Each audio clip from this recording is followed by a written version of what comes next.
ओम नमः शिवाय। ओम नमो भगवते वासुदेवाय।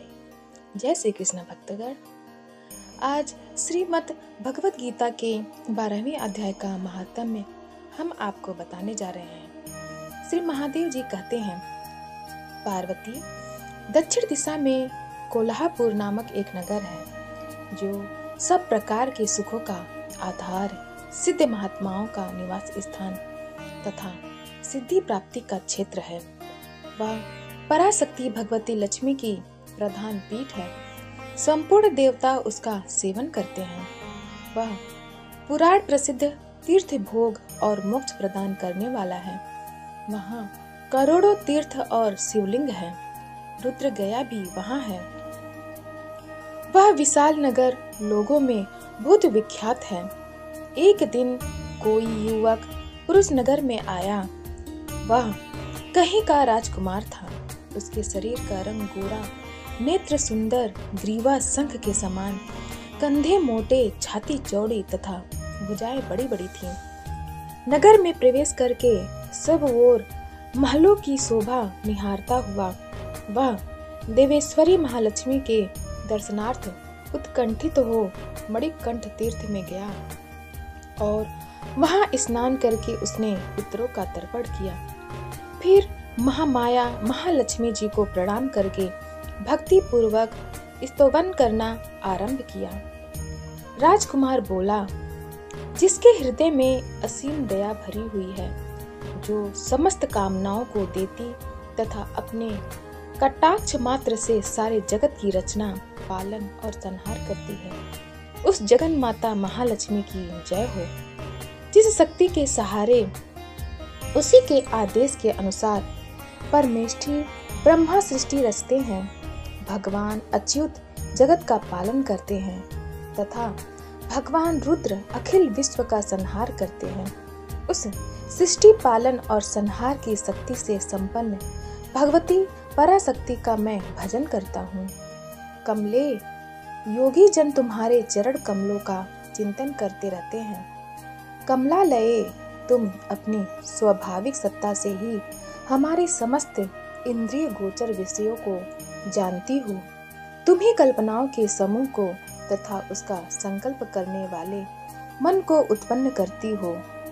इच्छा शक्ति, ज्ञान शक्ति और क्रिया शक्ति, ये सब तुम्हारे ही रूप हैं। तुम परासंचित रूपिणी हो। तुम्हारा स्वरूप निष्काम, निर्मल, नित्य, निराकार, निरंजन, अंतरहित, आतंक शून्य, आलंबहीन तथा निरामय है। देवी, तुम्हारी महिमा का वर्णन करने में कौन समर्थ हो सकता है, जो 6 चक्रों का भेदन करके अंतःकरण के 12 स्थानों में विहार करती है। अनाहत ध्वनि, बिंदु, नाद और कला, ये जिसके स्वरूप हैं, उस माता लक्ष्मी को मैं प्रणाम करता हूँ। माता, तुम अपने मुख रूपी पूर्ण चंद्रमा से प्रकट होने वाली अमृत राशि को बहाया करती हो। तुम ही परा, पश्यंती, मध्यमा और वैखरी नामक वाणी हो। मैं तुम्हें नमस्कार करता हूँ। देवी, तुम जगत की रक्षा के लिए अनेक रूप धारण किया करती हो। अंबिके, तुम ही ब्राह्मी, वैष्णवी तथा माहेश्वरी शक्ति हो। वाराही, महालक्ष्मी, नारसिंही, इंद्रिय, कौमरी, चंडिका, जगत को पवित्र करने वाली लक्ष्मी, जगन माता, सावित्री, चंद्रकला तथा रोहिणी भी तुम ही हो। परमेश्वरी, तुम भक्तों का मनोरथ पूर्ण करने के लिए कल्पलता के समान हो। मुझ पर प्रसन्न हो जाओ। उसके इस प्रकार स्तुति करने पर भगवती महालक्ष्मी अपना साक्षात स्वरूप धारण करके बोली, राजकुमार, मैं तुमसे प्रसन्न हूँ। तुम कोई उत्तम वर मांगो। राजपुत्र बोला, माँ, मेरे पिता राजा बृहद्रथ अश्वमेध नामक महान यज्ञ का अनुष्ठान कर रहे थे। वे देव योग से रोगग्रस्त होकर स्वर्गवासी हो गए। इसी बीच मैं यूप में बंधे हुए मेरे यज्ञ संबंधी घोड़े को, जो समूची पृथ्वी की परिक्रमा करके लौटा था, किसी ने रात्रि में बंधन काटकर कहीं अन्यत्र पहुंचा दिया। उसकी खोज में मैंने कुछ लोगों को भेजा था, किंतु वे कहीं भी उसका पता न पाकर जब खाली हाथ लौट आए हैं, तब मैं ऋत्विजों से आज्ञा लेकर तुम्हारी शरण में आया हूँ। देवी, यदि तुम मुझ पर प्रसन्न हो तो मेरे यज्ञ का घोड़ा मुझे मिल जाए, जिससे यज्ञ पूर्ण हो सके, तभी मैं अपने पिताजी का ऋण उतार सकूंगा। शरणागतों पर दया करने वाली जग जननी लक्ष्मी, जिससे मेरा यज्ञ पूर्ण हो, वह उपाय करो। भगवती लक्ष्मी ने कहा, राजकुमार, मेरे मंदिर में दरवाजे पर एक ब्राह्मण रहते हैं, जो लोगों में सिद्ध समाधि के नाम से विख्यात हैं। वे मेरी आज्ञा से तुम्हारा सब काम पूरा कर देंगे। महालक्ष्मी के इस प्रकार कहने पर राजकुमार उस स्थान पर आए जहाँ सिद्ध समाधि रहते थे। उनके चरणों में प्रणाम करके राजकुमार चुपचाप हाथ जोड़कर खड़े हो गए। तब ब्राह्मण ने कहा, तुम्हें माताजी ने यहाँ भेजा है। अच्छा देखो, अब मैं तुम्हारा सारा अभिष्ट कार्य सिद्ध करता हूँ। यूं कहकर मंत्र वेत्ता ब्राह्मण ने सब देवताओं को वहीं खींचा। राजकुमार ने देखा, उस समय सब देवता हाथ जोड़े थर थर कांपते हुए वहां उपस्थित हो गए। तब उन श्रेष्ठ ब्राह्मण ने समस्त देवताओं से कहा, देवगण, इस राजकुमार का अश्व जो यज्ञ के लिए निश्चित हो चुका था, रात में देवराज इंद्र ने चुराकर अन्यत्र पहुंचा दिया है। उसे शीघ्र ले आओ। तब देवताओं ने मुनि के कहने से यज्ञ का घोड़ा लाकर दे दिया।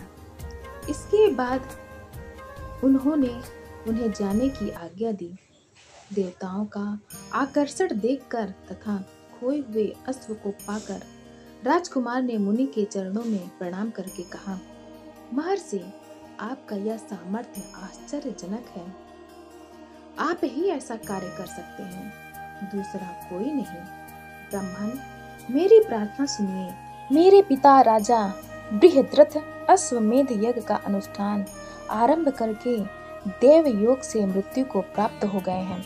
अभी तक उनका शरीर तपाए हुए तेल में सुखाकर मैंने रख छोड़ा है। आप उन्हें पुनः जीवित कर दीजिए।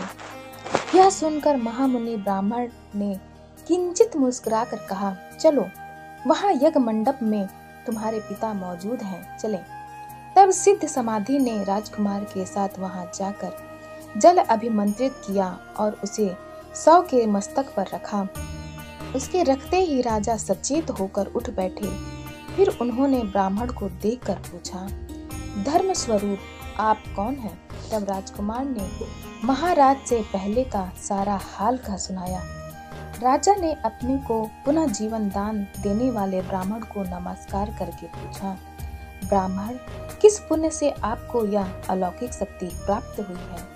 उनके यो कहने पर ब्राह्मण ने मधुर वाणी में कहा, राजन, मैं प्रतिदिन आलस्य रहित होकर गीता के 12वें अध्याय का जप करता हूँ। उसी से मुझे यह शक्ति मिली है जिससे तुम्हें जीवन प्राप्त हुआ है। यह सुनकर ब्राह्मणों सहित राजा ने उनसे गीता के 12वें अध्याय का अध्ययन किया। उसके महात्म्य से उन सबकी सद्गति हो गई। दूसरे जीव भी उसके पाठ से परम मोक्ष को प्राप्त हो चुके हैं। श्रीमद् भगवत गीता के अगले अध्याय का महात्म्य जानने के लिए आप हमारे चैनल सनातन कथा संग्रह को लाइक करें, शेयर करें और सब्सक्राइब करें। धन्यवाद।